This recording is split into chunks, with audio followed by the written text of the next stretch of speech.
ಯುವ ಪೀಳಿಗೆ ಪ್ರಜಾಪ್ರಭುತ್ವದ ಮಹತ್ವವನ್ನು ಅರಿಯಬೇಕೆಂಬ ಸದುದ್ದೇಶದಿಂದ ಅಂತಾರಾಷ್ಟ್ರೀಯ ಪ್ರಜಾಪ್ರಭುತ್ವ ದಿನವನ್ನು ಆಚರಿಸಲಾಗುತ್ತಿದೆ ಎಂದು ವಿಧಾನ ಪರಿಷತ್ ಶಾಸಕ ಎಸ್.ಎಲ್. ಭೋಜೇಗೌಡ ಹೇಳಿದರು.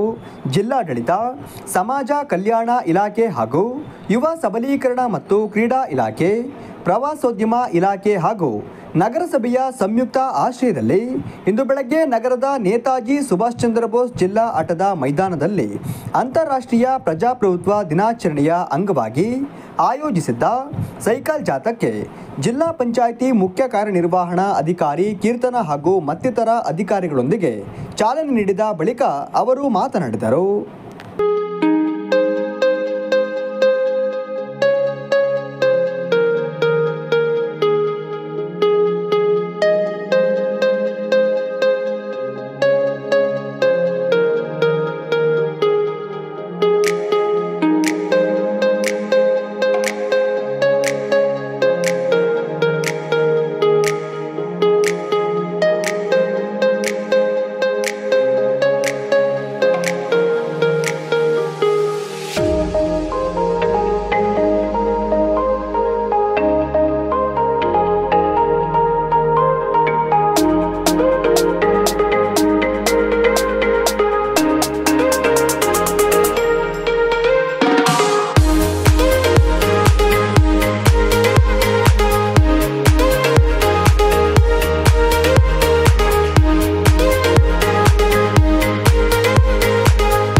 ಜಿಲ್ಲಾ ಆಟದ ಮೈದಾನದಿಂದ ಹೊರಟ ಸೈಕಲ್ ರ್ಯಾಲಿಯು Azad park, Hiremagaluru, AIT circle, Dantaramakki, MG ರಸ್ತೆ ಮಾರ್ಗವಾಗಿ ಜಿಲ್ಲಾಧಿಕಾರಿಗಳ ಕಚೇರಿ ಆವರಣಕ್ಕೆ ಬಂದು ತಲುಪಿತು.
ಕಾರ್ಯಕ್ರಮದಲ್ಲಿ ಹೆಚ್ಚುವರಿ ಪೊಲೀಸ್ ಅಧೀಕ್ಷಕರಾದ ಜಯಕುಮಾರ್, ಸಮಾಜ ಕಲ್ಯಾಣ ಇಲಾಖೆ ಉಪನಿರ್ದೇಶಕರಾದ ಮಾಲತಿ, ಯುವ ಸಬಲೀಕರಣ ಮತ್ತು ಕ್ರೀಡಾ ಇಲಾಖೆ ಉಪನಿರ್ದೇಶಕರಾದ ಮಂಜುಳಾ ಹುಲ್ಲಳ್ಳಿ, ಮುಖಂಡರಾದ ಕೆಟಿ ರಾಧಾಕೃಷ್ಣ ಮುಂತಾದವರು ಉಪಸ್ಥಿತರಿದ್ದರು.